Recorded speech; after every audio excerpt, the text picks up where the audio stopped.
Assalamualaikum warahmatullahi wabarakatuh. Perkenalkan, nama saya Akila Yunda Putriasari dengan NPM 2111011087. Jadi di sini saya akan menjelaskan tentang proyek akhir dari strategi pemasaran, tentang promosi periklanan dan penjualan strategi promosi. Jadi di sini studi kasus yang saya angkat adalah strategi promosi Gojek untuk menjadi aplikasi ojek online nomor satu di Indonesia. Latar belakang. Jadi dalam melakukan penjualan produk, pemasar itu harus menggunakan promosi dan periklanan untuk membantu menunjang penjualan produknya agar bisa diterima dan diminati oleh konsumen. Jadi dalam melakukan penjualan produk, pihak pemasar itu tidak bisa menjual produknya tanpa melakukan promosi atau melakukan periklanan. Sehingga pemasar sangat penting dan harus melakukan promosi atau melakukan periklanan untuk mengenalkan produknya terhadap konsumen dan konsumen dapat menerima serta dapat meminati, produk tersebut. Jadi promosi dan penjualan ini memiliki tujuan yang jelas, yaitu untuk meningkatkan penjualan, serta meningkatkan citra merek dari sebuah produk. Selain itu, promosi dan penjualan ini dapat mempengaruhi perilaku konsumen itu sendiri. Jadi dari rumusan masalah, yang pertama itu strategi iklan dan promosi apa yang digunakan oleh Gojek sehingga dapat menjadi perusahaan transportasi online nomor satu di Indonesia. Yang nomor dua, yaitu bagaimana cara Gojek untuk mencapai tujuan promosi dan periklanannya. Jadi strategi promosi. Strategi promosi ini pertama-tama kita harus mengerti dulu pengertiannya.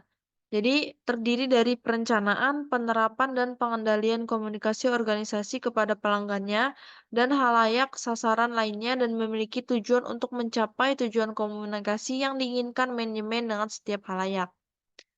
Nah, yang selanjutnya kita harus mengenali tentang strategi periklanan. Jadi strategi periklanan ini memiliki tujuan yang jelas, yaitu strategi promosi mengidentifikasi berbagai tujuan yang mungkin relevan untuk periklanan.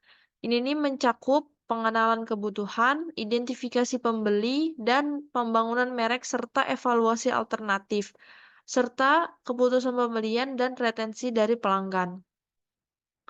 Yang selanjutnya kita mengenal tentang strategi promosi penjualan. Kegiatan promosi penjualan ini dapat dilakukan melalui aktivitas seperti program promosi total, termasuk pameran dagang atau periklanan khusus. Jadi misalnya kalender tercetak, kontes, display di tempat pembelian, kupon, program pengakuan. Jadi misalnya kayak penghargaan kepada pemasok terbaik dan juga sampel gratis. Nah, selanjutnya kita mengenali nih tentang profil Gojek. Jadi Gojek ini merupakan, perusahaan transportasi pada awalnya tahun 2010. Gojek ini berdiri sebagai, perusahaan transportasi roda 2 atau ojek. Terus Gojek ini berkembang semakin lama, terus menjadi tumbuh sebagai perusahaan on demand melalui mobile platform dan aplikasi terdepan yang menyediakan berbagai layanan lengkap. Jadi bukan cuma transportasi, tapi Gojek juga saat ini telah menyediakan, layanan seperti logistik, pembayaran, layanan antar makanan, dan berbagai layanan on demand lainnya. Jadi seiring berjalannya waktu, Gojek ini terus mengalami peningkatan yang sangat pesat. Eee, s karena peningkatan yang sangat pesat dan pertumbuhan yang sangat baik, pada tahun 2016, Gojek ini berhasil menjadi perusahaan unicorn pertama di Indonesia, dan kenaikan pesanannya itu mencapai 300.000 dalam sehari. Nah, yuk kita ketahui tentang strategi apa sih strategi promosi dan periklanan yang dilakukan Gojek. Jadi Gojek ini, memilih melakukan promosi melalui pemberian voucher sesuai kebutuhan konsumennya masing-masing. Jadi Gojek ini, mengenali konsumennya dengan sangat personal. Jadi di setiap akun dari konsumen-konsumennya itu akan mendapatkan voucher yang berbeda. Jadi voucher ini didapatkan sesuai dengan kebutuhannya. Misalkan, kita sebagai pelanggan dan sebagai pengguna Gojek, eee, kita sering melakukan order, eee, order GoRide atau GoCar, melakukan transportasi online, menggunakan aplikasi ojek online untuk berpergian, maka kita akan mendapatkan voucher, potongan harga untuk transportasi ojek online tersebut. Misalkan potongan 50% atau potongan 10% untuk naik GoRide atau naik GoCar gitu. Sedangkan, jika ada konsumen lain yang memang dia lebih sering atau lebih cenderung menggunakan aplikasi layanan antar makanan, maka dia akan mendapatkan voucher, potongan seperti 50% potongan untuk GoFood, karena dia lebih sering menggunakan layanan antar makanan dibandingkan antar jemput atau layanan transportasi, begitu. Jadi, sehingga itu akan meningkatkan loyalitas dan, brand awareness dari konsumen itu sendiri terhadap perusahaan Gojek ini. Selain melakukan promosi melalui pemberian voucher, Gojek ini melakukan periklanan juga melalui, video grafis yang menarik dan tidak membosankan.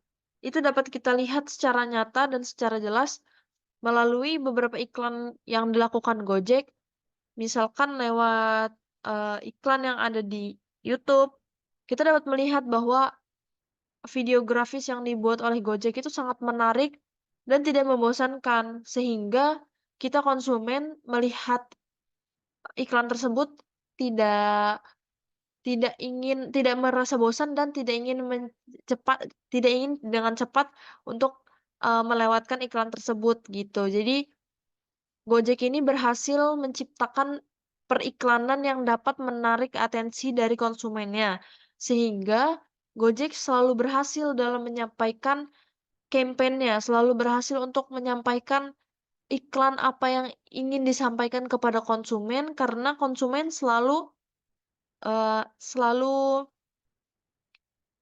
tertarik dan menonton iklan tersebut sampai selesai gitu. Jadi bisa mendapatkan dan bisa menerima pesan dari iklan Gojek tersebut dengan baik, seperti itu. Jadi kesimpulannya yang dapat kita ambil yaitu strategi promosi dan strategi periklanan dibutuhkan untuk mengembangkan usaha dan perusahaan. Dibutuhkan strategi yang tepat dan sesuai untuk mencapai tujuan promosi dan periklanan. Jadi dalam melakukan promosi dan periklanan, kita harus melihat dan mengenali dulu strategi apa yang tepat dan sesuai agar tujuan promosi dan periklanan itu dapat kita capai. Dengan memilih dan menggunakan strategi promosi dan periklanan yang tepat, ini akan membuat, target yang dituju itu bisa mendapatkan dan bisa menerima iklan dan promosi kita dengan baik. Sehingga tujuan kita untuk meningkatkan pelanggan dan brand awareness itu dapat tercapai. Sekian dari saya ucapkan terima kasih.